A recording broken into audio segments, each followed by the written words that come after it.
What's up, y'all? Hope y'all are doing well. Welcome back to the channel. I'm so glad you're here. I appreciate y'all for stopping by.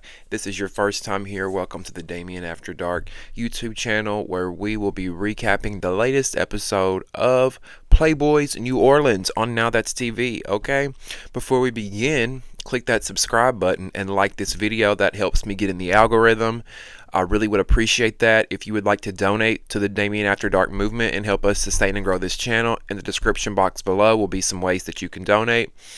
And join the conversation as well. I would love to hear you guys' thoughts and opinions on episode 9 of Playboys New Orleans. I think it is episode 9, 10, episode 10. We're on episode 10.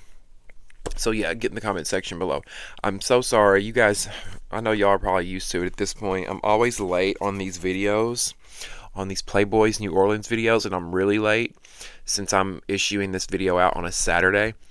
Well, I'm filming it on a Friday night, but it's probably going to be out on a Saturday. But as you can see, I'm in my robe, because as soon as I finish this video, bitch, I'm heading straight to bed, going straight and diving right into my bed. It's been a long week. I hope you guys have had a great week. I'm really tired. I hope y'all had a great 4th of July. I didn't really do much. I mean, no matter where you live, you probably hear fireworks going off, right? Did you guys hear fireworks?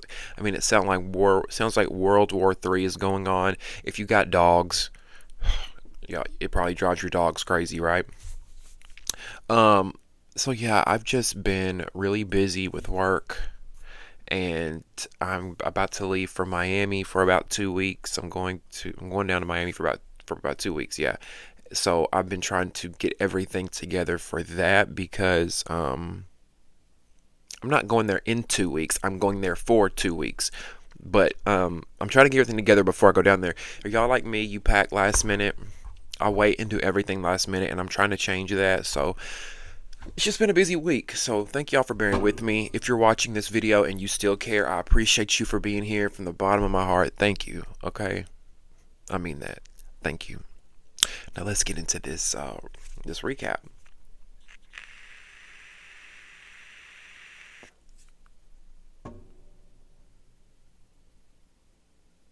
Okay, so Zay versus October.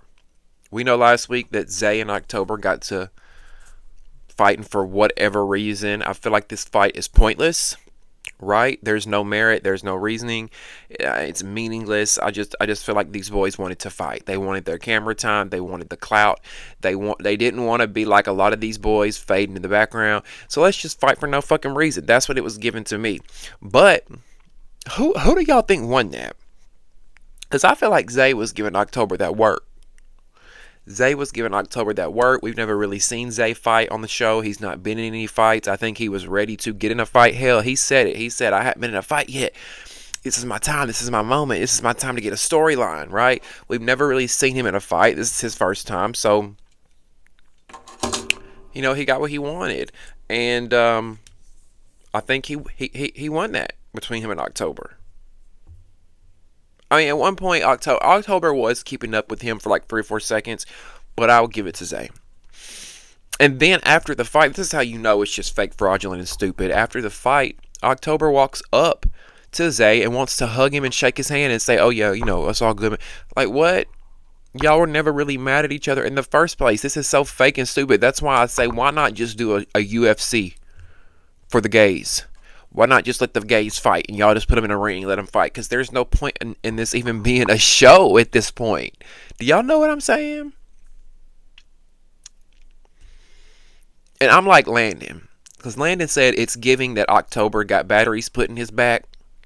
It's giving very much so that it's giving very much so that October wants to fit in, like Landon said. He wants to be a playboy so bad. He wants the other boys to look at him like he's rah-rah, like he's that. And it's just like, girl, sit down. Now we see the boys go to a voodoo priestess, bitch. A motherfucking voodoo priestess, bitch. I said, what? And y'all in New Orleans too, where it's prevalent and it's home of the voodoo and the black magic and the, listen. I don't like to say I'm an ignorant person, right? I like to say I'm an open-minded individual. I'm a spiritual individual. I love astrology and I love tarot. And I believe in crystals and cleansing your home using sage of negative energies, and I believe in energies and transferring energies and energies that flow. All that. I believe in all that. I believe in a higher power. I believe in spirits, all that good stuff. But when I hear voodoo, and this could be ignorance on my part, and this, in this episode, we kind of learned a little bit about voodoo, that there's good voodoo and there's bad voodoo, right? I didn't know that. So at first, when I heard it, I'm like, what are these boys doing? We're not just talking about somebody in their backyard saying they doing voodoo. We talking about real motherfucking voodoo priestess and priests and shit in New Orleans that's practiced this shit, that's been taught from generation to generation. Listen, y'all can play with that shit if you want to. I know she say there's good voodoo, and I believe her. I believe that there is good voodoo. That there's good, because the lady even said, she said, you use voodoo like a tool, the same way you would use a fork or a knife. You eat with a fork or a knife, but you don't cut nobody or stab them, right? So it's up to you how you use the tool, for good or for evil. And I understood that. I'm like, okay, that makes sense. But I don't ever hear about anybody using voodoo for good. We only hear about it being used for bad. Okay? Okay? I just don't know if I'd be down for it. Would y'all be down for something like this? Have any of y'all ever been to a voodoo priestess or anything like this when you've been to New Orleans? Like, I've been to New Orleans once and I had an amazing time, but I didn't never think about anything like this, and it would never cross my mind to do anything like this. Would I go to a tarot card reader? Absolutely, but I don't want to do any rituals, seances. No, no, thank you. Okay. Because next thing you know, you go home and some bad shit's happening every day, and you wondering, why the fuck do I have this bad luck? Now, meanwhile, while most of the boys are out in New Orleans and they're out in the town and they're having a good time, the treacherous twins are up to treachery. Okay, the treacherous twins go and get some souvenirs at the gift shop, and the souvenirs that they get are a bunch of beaded necklaces, because we know in New Orleans it's popular to throw beads during Mardi Gras, and the boys are there during Mardi Gras. But they get necklaces with these giant white cocks attached to it, Caucasian penises attached to the necklaces. So the boys buy a bunch of them for about 6, 7, 8 of the other 6 to 7, maybe 8 of the guys on the cast that they don't like. We see them do that. We see them put it in a brown paper sack, and we see them write messages to each of these guys that they don't like, giving them an eviction notice, pretty much, saying they're being evicted, right? That's what they said. It's an eviction notice. So the twins get this souvenir. They put it in the bag. They write their message on the bag, and then they go and deliver it on each boy's bed while the boys are gone. It gave very much Bad Girls Club. Y'all know how on Bad Girls Club, when it would be divided and 4 of the girls would go out to the club and the other 4 would go back and trash the house, or would write on the girls' pictures, or would fuck with their belongings. That's what it was giving me. But I liked it, I mean, like, hey, it was funny, it was fun. They didn't destroy anybody's property, they didn't piss on anybody's property, put anything in the toilet, put hot sauce on anything. They just played a little funny joke. I thought it was playful, I thought it was fun, I thought it was an interesting way to stir up some trouble without going real far with it. But at the same time, I'm looking at the twins and I'm like, now it's 2 of y'all, but y'all coming for like 6, 7 different boys. Now y'all gonna be able to fight all these boys Off? Nah, I don't know. It seemed like y'all biting off a lot. You might not be able to chew.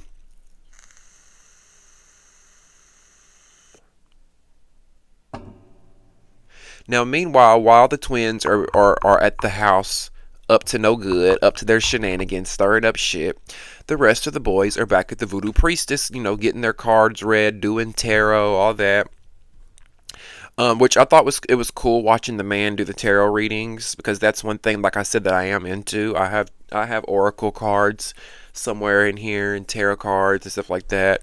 Um, I'm into that. I like it, and I think it's real. And I think that we all have a sixth sense where we're able to be intuitive, and we're able to,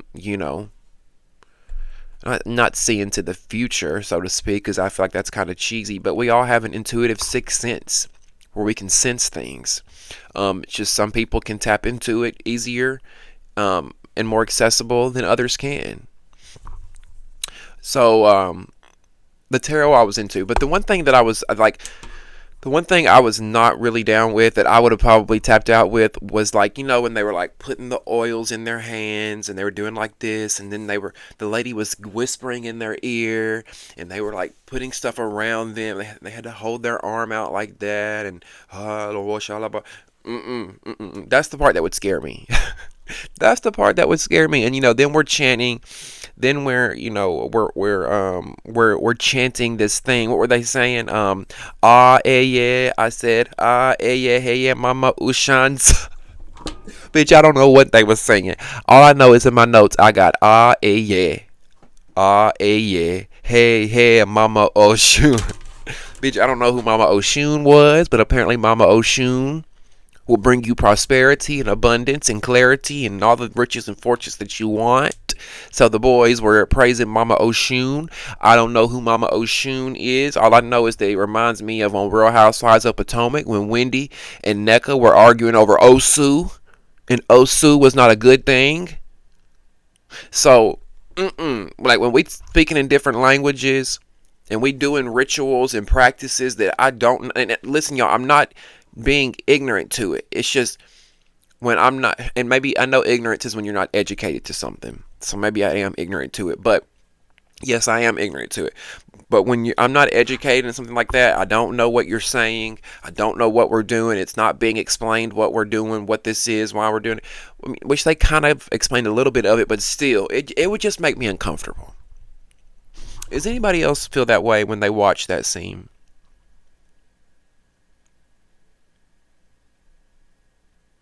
And maybe I wouldn't have felt so weird about it if they weren't introducing themselves as, and didn't have the title of voodoo priest and priestess. Maybe if they were just tarot readers, or claim to be mediums or psychics, But when we go to the voodoo, I don't know. I'm curious to hear y'all's thoughts on this. Would you do this? Have you done this? What do you think about voodoo? Now, the lady with the turban on her head. Now, the rest of the people that was a part of the clique, they seemed pretty legit. But the lady with the turban on her head, I'm like, girl, you are making this shit look gimmicky. When you come out, she looked like a traditional psychic. She looked like she was supposed to go, Like, girl, come on now. Take the turban off. Take the wig off that you got on. The white woman with the wig and the turban. I don't know. I can't. It came off gimmicky and weird and stereotypical.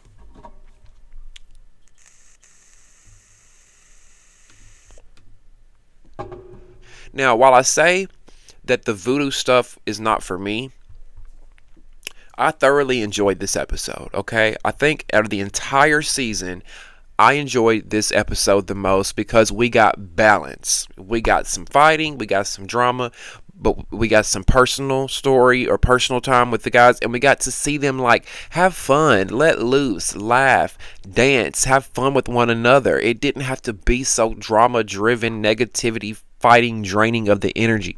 It was just fun to see them dancing, having fun, letting loose a little bit. And I'm glad that we did. I'm glad that we could see them do that, and that they gave us that. Up until M-Mam, not Man, because there's nothing manly about him. M-Mam. Up until he ruined it. Because And y'all probably know what I'm talking about, because when the older white man that did the tarot readings, because everybody's dancing to the Mama Oshun, Mama Oshun, Mama Oshun, right? Everybody's dancing to that, having a good time. The boys are coming in there, ooh, twerking, right? Well, the old white man that did the tarot reading, he comes in and he starts busting one down, right? He start doing what he got to do.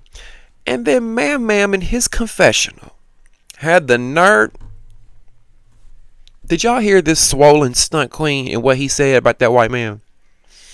He said, so the older man who did the tarot got up and started dancing and was having a good time. Wait,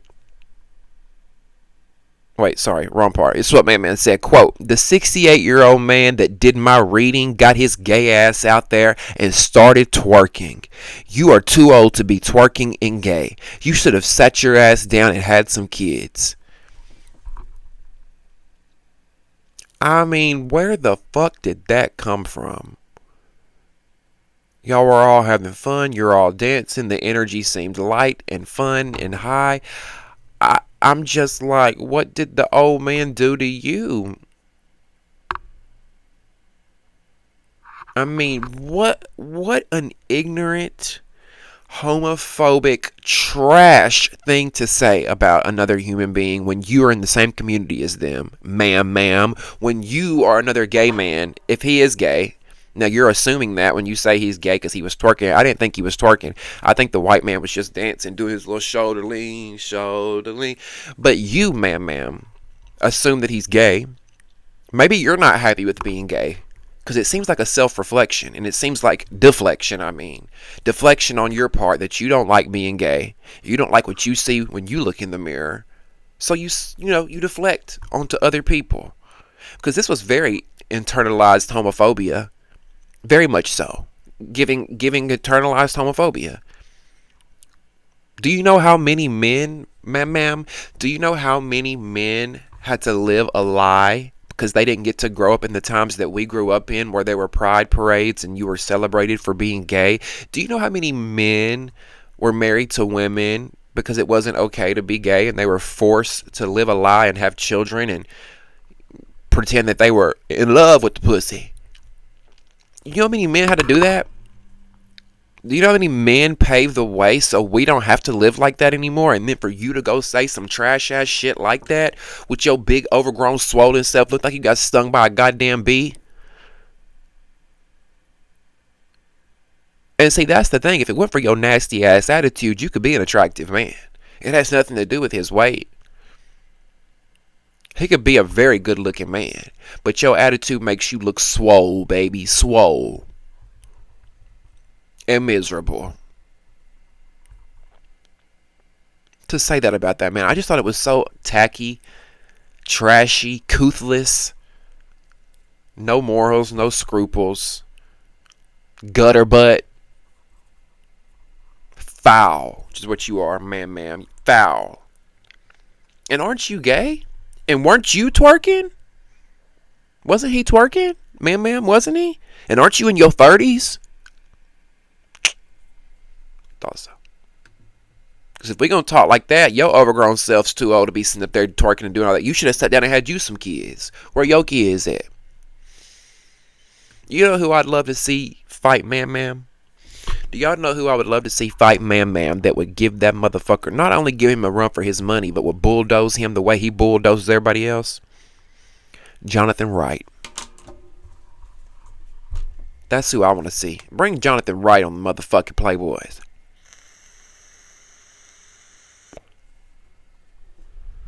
Somebody get Jonathan Wright on the motherfucking line. Playboys, Texas, baby. Let's go. Season 3, let's go. Line it up. Jonathan needs that, bam. Or ma'am. Now the boys get home back from their night on the town at the voodoo priestess, and they receive their eviction notice. A lot of them see their eviction notice on the bed, the bag with the dicks in it, the bag of dicks. And, the boys, I had in my notes that the boys were riled up, but really the only boy that was really riled up was Isaiah.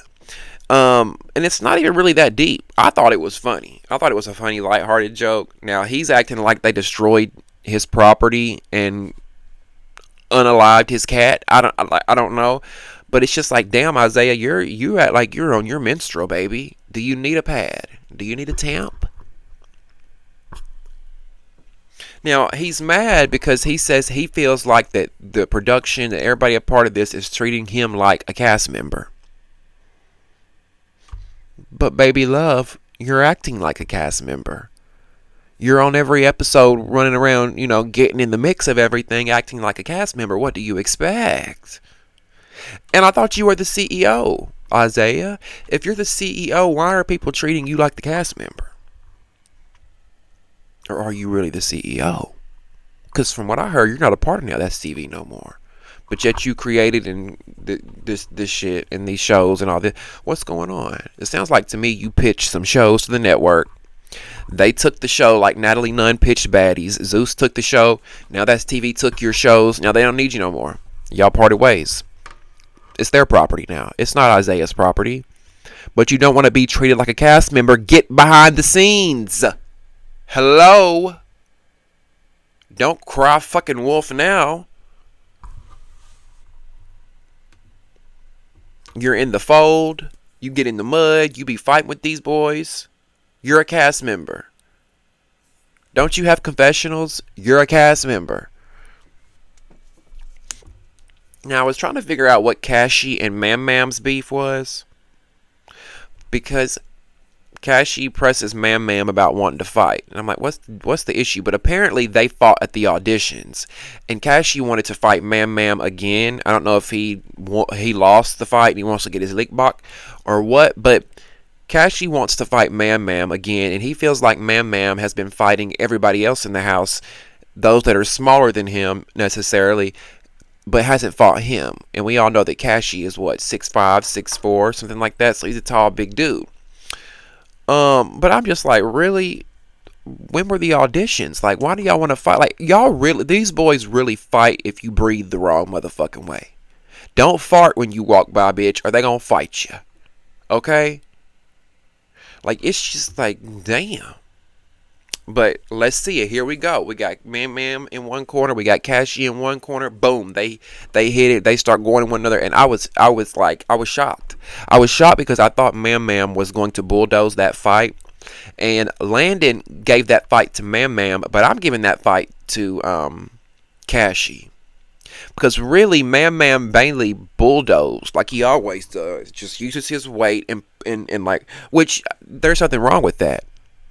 Use that to your advantage because there's really no rules in fighting, right? But when it comes to licks and blows, I feel like Cashy really held him in. Now, M-Mam got some licks, but Cashy really held his motherfucking own. And we saw what happened to M-Mam's face, right? He was spitting up Kool-Aid for days.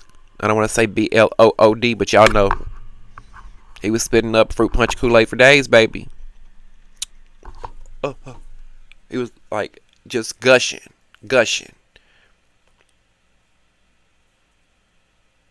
I was not expecting that. Who did y'all think won that? Between M-Mam and Cashy, who took that home? I gotta respect Cashy for that. Now, M-Mam did get him down a lot. Like he would like I said, bulldoze him, use his weight, get him on the ground.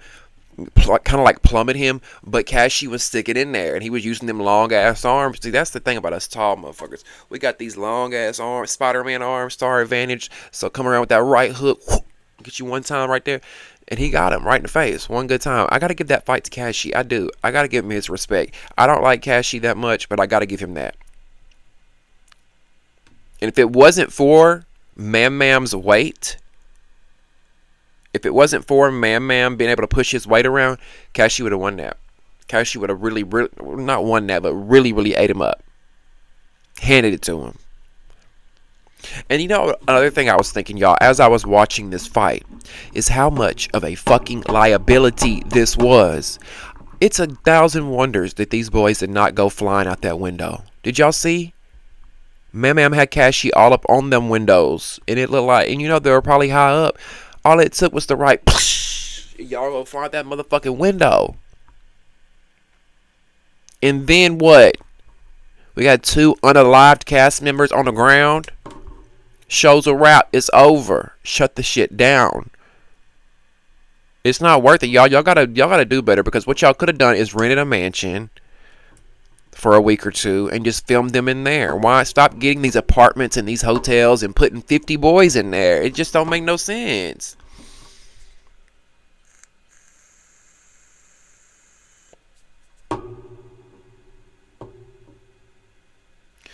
Now, the boys end up going on a party bus in New Orleans that looks like the Mystery Machine from Scooby-Doo. They get on the party bus, they're doing their thing. I was screaming, laughing at Cashy. He was throwing ass, baby. He was throwing bussy in a circle. I'm like, you better throw that 6'5" bussy in a circle, baby. He was throwing it in a circle, bitch. Throw it in a circle, bitch. He was throwing that ass. And I was enjoying it. I was here for it. I love to throw some ass when I've taken a few shots. And then Darrow got so drunk he fell off the motherfucking party bus, bitch. Darrow got so motherfucking drunk he fell off the goddamn party bus. And then jumped his little ass right back on up there like the party don't stop. Like, falling off a bus don't stop no show. We did get to see the boys play fighting in the house this week. Did y'all see them like play fighting? They were like roughhousing a little bit. Lightheartedness. It's nice to see it every now and then. We saw a little bit of that this week. But next week, we're going to see a lot of Darrow versus Trezane. I don't know what happens between these two boys. There's some unresolved issues. I don't know if something happens fresh next week that gets the spark going between these boys, but we will see that going down next week. I will try to get this recap uploaded way earlier than a Friday or a Saturday for y'all, okay? Like I said, I am leaving for Miami next week, so I'm going to try to get a lot of my content out early. There may not be a Playboys New Orleans, not next week, but the week after, since I will be in Miami. I don't know if I'll be able to do a lot of content, but thank you guys for being patient with me, and I really hope you enjoyed this video. Thank you for being here. It means so much to me. I'll never forget you, and I'll never forget the support that you guys gave me. Please make sure, if you have not subscribed to the channel yet, you click that subscribe button before you go, and also the thumbs up button. The thumbs up button is most important. Subscribers are one thing, but we gotta have those motherfucking likes, okay? Hit that thumbs up button. That's gonna spread the word about this video so more people like yourself can find it. If you want to donate, in the description box below will be some ways that you can donate so you can help sustain and grow the Damien After Dark podcast. And get in the comment section. Leave me your thoughts and opinions on this week's episode. Are you team Zay or are you team October in that fight? Who took that home? I want to hear from you. Then when it comes down to M-Mam versus Cashy, whose side are you on? Who won that fight? I want to hear your thoughts on that. And then when it comes to the voodoo, bitch, the voodoo priestesses and the seances and the Omo Oshu, what do y'all think about that? Are you against it and you wouldn't do it? Or would you be open-minded to doing the a little something, dabbling a little bit of the magic? What y'all think? I'd love to hear your thoughts and opinions on that as well. Thank you guys so much. I hope you had an amazing 4th of July. Sending you all love, prosperity, and abundance. Thank you so much again, and we'll see you next time on Damien After Dark. See ya.